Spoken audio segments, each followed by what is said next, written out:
La naine jaune qui veut devenir une supergéante rouge.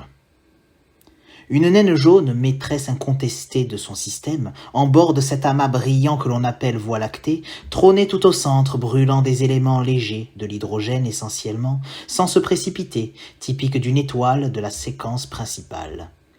Puis un jour elle vit, traversant son secteur, un bolide de roches et de glace allant vite au croisement de plusieurs orbites, avec chevelure mais sans aucun moteur. Alors sur son chemin, la petite comète se mit à raconter aux diverses planètes « Je viens de loin, du côté d'Orion, joyau des constellations. Là-bas règne la grande Bételgeuse, massive, ardente, fabuleuse. » Notre étoile écoutait avec attention. « C'est, reprit la comète, une supergéante vraiment très impressionnante, illuminant les cieux de ses rayons vermeils. À côté de votre soleil, elle est beaucoup plus éclatante, infiniment plus importante. » Notre naine jaune, blessée dans son ego, se dit qu'elle n'avait plus qu'une chose à faire. Ainsi redoublèrent au sein de son noyau les réactions nucléaires. Voyant sa chaleur augmenter de manière spectaculaire, comme sa luminosité vaporisant la couche atmosphérique de ses compagnes telluriques, elle sentait son cœur qui, sous la gravité, ne cessait de se contracter tandis qu'il épuisait ses ressources thermiques et s'élevait en densité. Après quoi, sous l'effet d'un flux énergétique qu'il est difficile de se représenter, elle se mit à croître, enfler, se dilater dans cet univers où tout bouge, pour devenir une géante rouge aussi grosse qu'Aldébaran. Elle en resta de fait boudeuse. C'était décidément bien moins que Bételgeuse. Ayant fusionné son primo-carburant, elle saisit cette nouvelle aubaine qu'est de pouvoir, sans nuls autres détours, utiliser des éléments plus lourds, hélium, carbone, oxygène. Mais sa taille ne changea pas.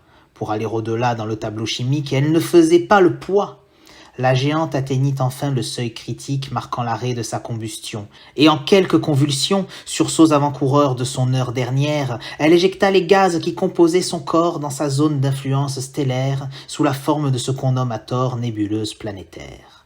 En son centre surgit alors une pâle lueur éclairant la poussière. Une naine blanche, vestige du cœur, mort, vouée à s'éteindre, triste ironie du sort, en se refroidissant sur des milliards d'années.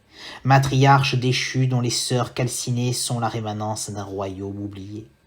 Voilà comment, à vouloir trop briller, cette étoile s'est condamnée, autant elle-même que quelque astralier, planètes et lunes qu'elle eût abandonnées avant que sa chute ne les eût entraînées dans un noir silence, funèbre et familier. C'est une issue tout à fait regrettable quand l'on sait que, bien que non évitable, elle serait arrivée bien plus tard si notre étoile avait fait fi du phare des apparences, car, sous le vernis du rêve, entêtant tel un rythme effréné de pulsars, être supermassif mène à une vie brève. Et quand leurs entrailles en fer entrevoient enfin une trêve après avoir connu l'enfer, les supergéantes avec puissance crèvent en un ardent chaos digne de Lucifer.